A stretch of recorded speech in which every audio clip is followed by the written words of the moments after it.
Faridabad jewellery showroom में लूट की कोशिश करने वाले आरोपी दुकानदार के पड़ोसी ही निकले। फरीदाबाद क्राइम एसीपी अमन यादव ने पत्रकार वार्ता के दौरान खुलासा करते हुए कहा कि ये दोनों आरोपी पीड़ित के पड़ोसी हैं और उक्त दोनों ने ही लूट करने की नीयत से हथियारों के दम पे शोरूम पर लूट की कोशिश की थी। अमन यादव ने बताया कि दोनों आरोपियों को पुलिस ने कार्रवाई करते हुए जल्दी गिरफ्तार कर लिया और कोर्ट में पेश कर रिमांड पर भी लिया है।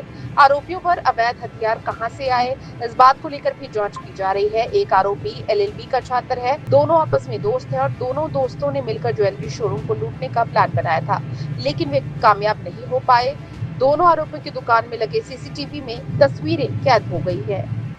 14 नवंबर को सराय ख्वाजा पुलिस स्टेशन के एरिया के अंदर दक्ष ज्वेलर्स नाम की एक ज्वेलरी शॉप थी, जहां पे दो नकाबपोश आदमियों ने हथियार के दम पर लूट करने का प्रयास किया था।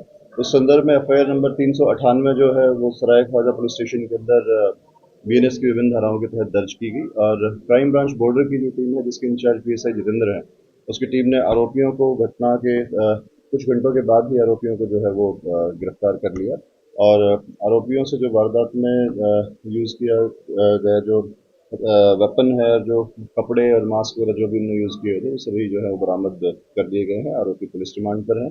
जो दो आरोपी गिरफ्तार किए गए हैं, उनकी मैं डिटेल्स आपको बताता हूँ। एक आरोपी का नाम दक्ष है, जो दिल्ली का रहने वाला है और बीए एलएलबी का छात्र है, एमिटी यूनिवर्सिटी का छात्र है और दिल्ली में एक साइबर कैफे भी चलाता है और एक फाइनेंस का भी काम करता है और उसने अपनी घर की जो खुद की ज्वेलरी है वो दक्ष ज्वेलर के पीछे जो है वो बेच दी थी और अब वो उसी नुकसान की भरपाई करने के लिए उसने अंजाम को जो है वारदात देने का प्लान बनाया था। दूसरा जो आरोपी है वो शशांक है, जो अशोका एनक्लेव सेक्टर 34 का ही रहने वाला है और वो बीटेक से थर्ड ईयर का जो है वो छात्र है।